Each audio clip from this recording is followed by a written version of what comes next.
자, 다시 수업 시작하겠습니다. 수소 원자 모형에 대해서 오늘 설명하겠습니다. 보어라는 과학자가 모형을 발표했죠, 그죠? 그러면 그 보어의 모형은 전자가 몇 개일 때만 성립한다? 한 개일 때만 성립합니다. 알겠죠? 전자가 여러 개면 보어 모형으로는 설명이 불가능해요. 왜냐하면 전자들끼리 청력이 작용해서 밀고 당기고 하다 보게 되면 분포가 복잡해지겠죠. 그래서 그 모형은 나중에 오비탈 모형이라고 해서 다음번에 나옵니다. 자, 그러면 수소 원자 모형은 전자가 딱 한 개밖에 없다 그랬어요. 그럼 전자가 한 개면, 자, 중심에 원자 핵이 있고, 그리고 한 개의 전자가 첫 번째 껍질에 돌아갑니다.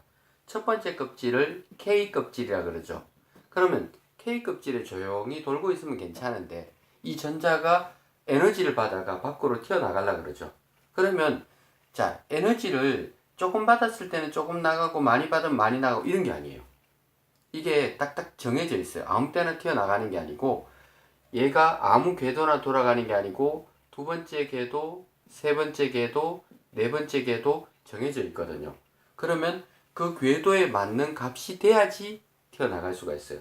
예를 들어서 첫 번째 궤도에서 두 번째 궤도로 튀어나가기 위해서 1000kJ이 필요하다라고 얘기하면 1000을 흡수해야 딱 튀어나갈 수 있어요. 만약에 980만 딱 흡수됐을 때는 못 튀어나가죠. 에너지 값이 안 맞으니까. 그렇죠? 그래서 정확한 그 에너지 값을 흡수하면 에너지를 흡수하면서 나가거든요. 그래서 그러면 그 정확한 에너지가 딱 나오니까 그 에너지에 해당되는 무엇이 결정이 된다? 진동수가 결정이 됩니다. 자, 학교 책에는 보니까 진동수를 F라고 하지 않고 누라고 표시해 놨죠. 그래서 쌤도 그러면 누로 바꿔서 표시를 하도록 하겠습니다. 자, 전자 가만히 있으면 좋은데, 그죠? 왜 나가고 이렇게 머리 아프게, 그지? 그러면 자, 한번 보겠습니다. 첫 번째 껍질을 K 껍질, 두 번째 껍질을 KL 껍질, 그리고 세 번째는 M, 네 번째는 N 껍질인데, 간격을 보면 첫 번째랑 두 번째는 간격이 좀 넓죠. 에너지 차이가 큰 거예요. 그 다음 두 번째, 세 번째는 좀 좁고, 그 다음에는 훨씬 좁거든요. 이거는 쌤이 좀 여유있게 그려놓은 거고, 원래는 더 팍팍팍 차이가 나거든요. 그러면 에너지가 안에 있다가 바깥쪽으로 나갈 때는 에너지를 흡수해야 되지만, 반대로 밖에 있다가 안쪽으로 들어올 때는 에너지를 방출하면서 들어와요. 자, 제일 먼저 한번 보겠습니다. 무한대에서 첫 번째 껍질로 전자가 들어올 수도 있고, 이렇게. 또는 몇 번째 껍질, 하나, 둘, 셋, 네 번째 껍질에서 첫 번째로 들어올 수도 있고, 세 번째에서 첫 번째로 들어올 수도 있고, 두 번째에서 첫 번째로 들어올 수도 있습니다. 그럼 첫 번째 껍질로 들어오는 경우가 에너지 값이 상당히 크잖아, 그죠? 그러면 에너지가 큰 만큼 뭐도 크다? 진동수도 큽니다. 이때 이 진동수가 나타내는 파장 영역이 자외선 영역 되겠습니다. 그러면 첫 번째 껍질로 들어오는 경우는 자외선 영역이니까 실제로 우리 눈에 보이지 않습니다. 시험 문제 내기가 좀 그렇죠. 왜냐하면 선 스펙트럼으로 나타날라 그러면 눈에 보여야 되니까, 그죠? 그래서 어디가 시험 문제 나오느냐면 두 번째 껍질로 들어오는 경우가 시험 문제 나옵니다. 그럼 두 번째 껍질은 세 번째에서 두 번째 들어오기도 하고, 네 번째에서 두 번째, 다섯 번째에서 두 번째, 여섯 번째에서 두 번째, 계속 이런 식으로 되겠죠. 그럼 두 번째 껍질로 들어올 때 해당되는 그 에너지 값이 무슨 광선? 가시광선, 눈에 보이는 광선이겠죠. 그래서 항상 시험 문제 나오는 게 선 스펙트럼 가시광선, 짝대기 딱 몇 개 있는 거, 그게 딱 시험 문제 나오거든요. 그러면 가시광선 영역을 그림을 보도록 하겠습니다. 네, 한 개 있고, 간격을 좀 띄우고 또 한 개 있고, 조금 띄우고 하나 있고, 조금 띄우고 하나 있고, 이렇게 돼 있겠죠, 그죠? 자, 그러면 이쪽이 빨간색이고, 이쪽이 보라색입니다. 빨간색 쪽 같은 경우가 파장은 크지만 진동수가 작거든요. 그럼 에너지가 작다는 얘기예요. 그러면 빨간색 쪽은 3번에서 2번 껍질로 들어온 거예요, 요거는. 무조건 2번 껍질 들어와야 되니까, 그죠? 그럼 3번에서 2번. 그 다음 짝대기는 4번에서 2번 들어온 거 맞죠? 그 다음 짝대기는 5번에서 2번 들어온 거죠? 그리고 그 다음 짝대기는 6번에서 2번 들어온 경우거든요.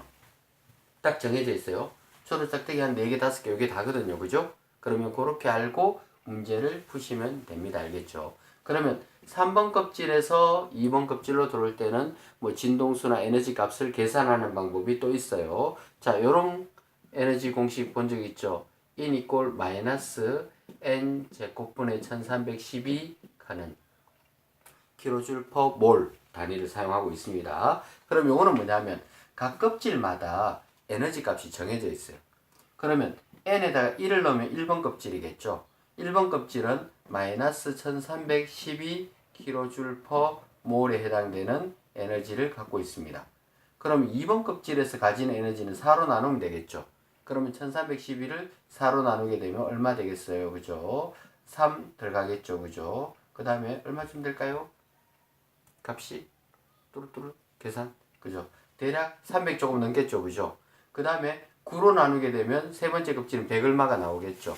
자, 그러면 마이너스 1312하고 마이너스 300 얼마 둘이가 대략 한 1000kJ per 몰 차이 나죠. 그죠? 그러니까 정확하게 요 값을 흡수해야지 밖으로 나갈 수 있고 들어올 때는 반대로 방출하고 들어올 수 있고 그러니까 값들이 딱딱 정해져 있다라는 뜻 되겠습니다. 그죠? 요런 값들을 구하시면 돼요.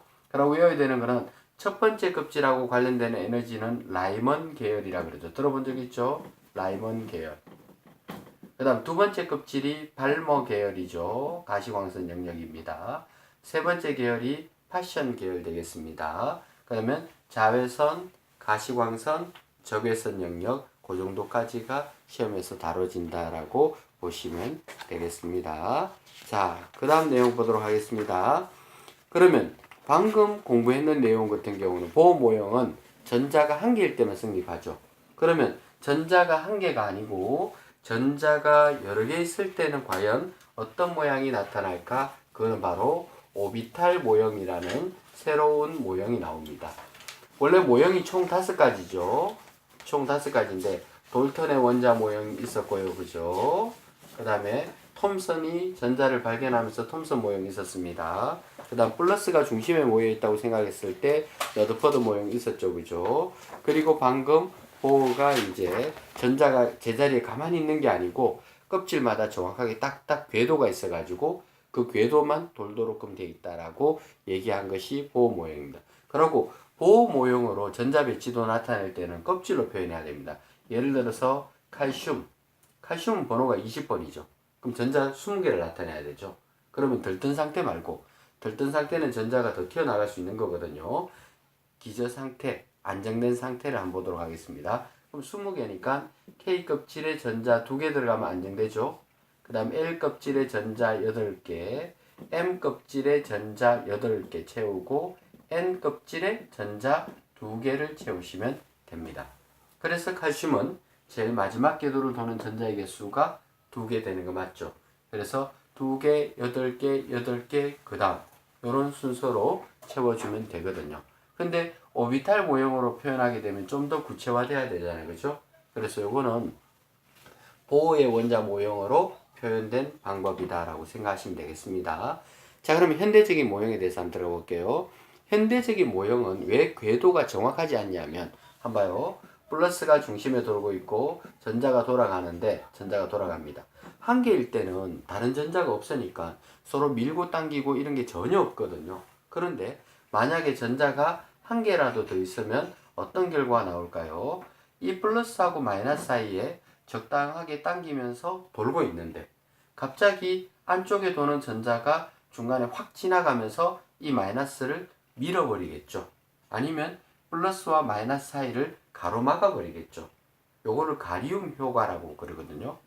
가로막는다고 해서 가로막기 효과, 가리움 효과 이렇게 얘기할 수가 있습니다. 그러면 전자가 순간적으로 가로막으면서 이 전자는 궤도에서 살짝 벗어나서 뒤쪽을 돌게 되겠죠. 그렇죠? 어떤 때는 없어지면 또 앞쪽으로 돌게 되겠죠.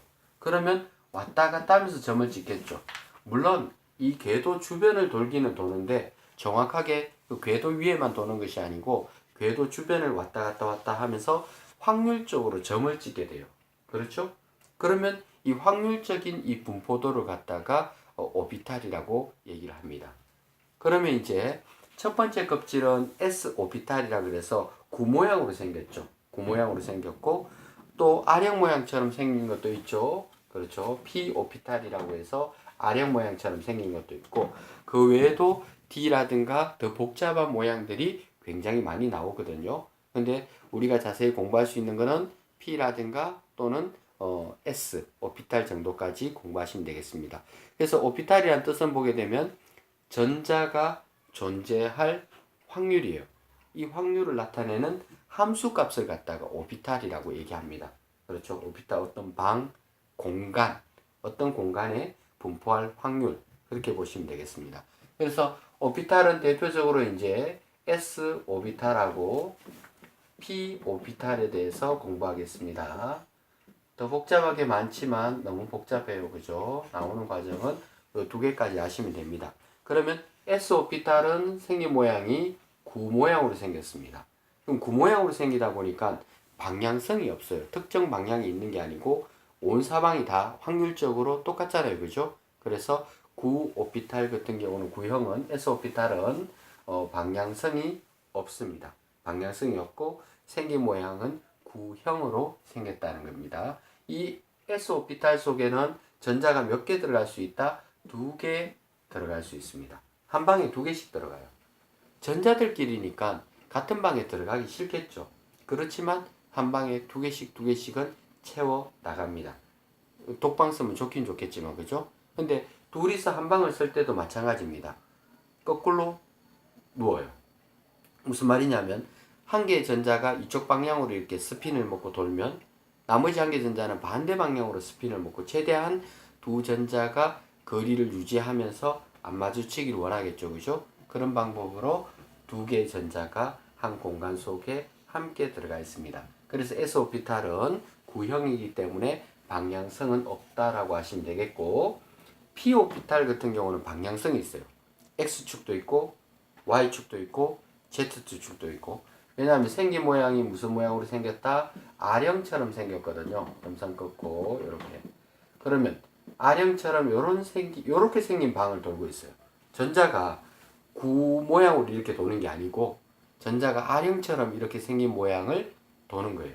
그렇죠? 그러면 전자가 요 모양 속을 돌기 위해서는 정해져 있는 에너지 값들이 딱 있거든요. 그럼 그 에너지 값이 되었을 때 요 모양을 돌 수가 있습니다. 그래서 P 오비탈은 방향이 있어요. 방향성이 있습니다. X축 방향, Y축 방향, 그리고 G축 방향, Z축 방향이죠. 그러면 마찬가지로 PX 속에 전자가 2개 들어가고 Y 속에 2개 들어가고 G 속에 2개 들어가면 P 오비탈에는 총 몇 개 들어갈 수 있어요? 6개까지 들어갈 수 있죠. 그렇죠? 6개까지 가능합니다. 자, 그러면 껍질별로 전자들이 어떻게 분포하는지에 대해서 보도록 하겠습니다. 자, 내용이 얼마 남지는 않았습니다. 알겠죠?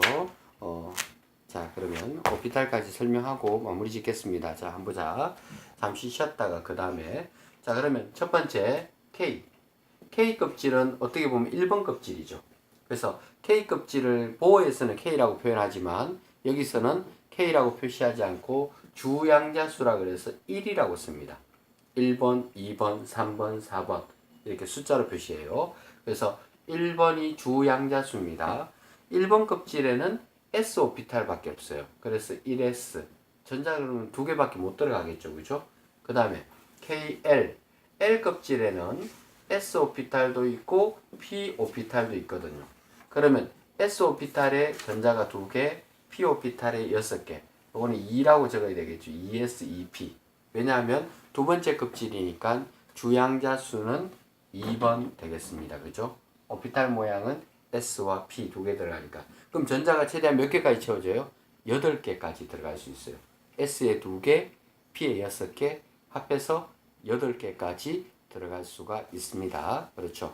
그리고 세 번째 껍질 같은 경우는 M 껍질이겠죠. 물론 M 껍질에는 전자가 더 많이 들어가거든요. 18개까지 들어가는데 18개까지 바로 들어가는 건 아니죠. 8개가 먼저 채워지고 10개는 4번 껍질 2개 먼저 채우고 돌아와서 채운다고 배웠죠. 그죠? 그런 것들 잘 기억을 하셔야 되겠습니다. 어쨌든 M 세 번째 껍질에는 S 오피탈 있고 그리고 p 오피탈 있고, 그리고 d 오피탈이라는 게 있어요. d 오피탈에는 전자가 10개까지 들어갈 수 있습니다. 왜냐하면 d는 방이 5개가 있기 때문에 5개 방에 전자가 2개 들어가다 보게 되면 10개까지 들어갈 수 있거든요. 그래서 전체적으로 18개까지 채워질 수가 있다라고 생각하시면 될 것 같습니다. 그렇죠. 자, 아까 수소 원자 같은 경우는 1번 S 에너지하고, 자, 2번 S와 2번 P가 있는데 같은 2번 껍질이면 에너지 크기가 똑같아요. 근데 수소 원자 모형 말고, 보호의 원자 모형 말고 방금 하는 오비탈 모형에서는 그렇지가 않습니다. 1번 S가 있고 2S, 2P가 있으면 2S 오피탈보다는 P 오피탈이 에너지가 큽니다. 그죠? 같은 2번 껍질이라도 에너지 값이 조금 달라요. S보다는 P가 에너지가 더 큽니다. 그러면 에너지 값이 작은 값부터 전자가 한 개 한 개 채워져 나가면 되거든요. 그래서 3P 다음에는 3S겠죠? 그리고 3P. 그리고 3D가 나올 차례인데 3D보다 누가 에너지가 적어요? 4S가 적고 3D는 더 뒤쪽에 갑니다. 그렇죠? 그러니까 3D보다 4S를 먼저 채우고 그리고 3D 껍질을 채우게 되는 겁니다. 그러니까 청수가 높아질수록 에너지가 크지만 D 모형하고 또 S 모형하고 에너지 차이가 있거든요. 그래서 이런 순서로 전자들을 채워 나간다라고 생각하시면 되겠습니다. 그러면 예를 하나만 들겠습니다. 칼슘. 칼슘 전자 20개짜리라 그랬어요. 그죠? 그래서 1S에 전자 2개를 채워주시면 되겠고, 그죠? 그 다음에 2S의 전자를 2개 채우시고 2P의 전자를 6개 채우시면 되겠죠. 그죠? 그럼 전자가 벌써 10개 들어갔죠. 이제 3S에 몇 개? 2개. 그리고 3P에 6개. 3D보다 4S를 먼저 채운다 그랬습니다. 2개. 그러면 전자가 총 몇 개? 20개가 채워졌습니다. 그죠? 그렇게 해서 오비탈 모형 같은 경우는 이런 형태로 전자를 채워 나간다고 생각하시면 되겠습니다. 여기까지 할게요.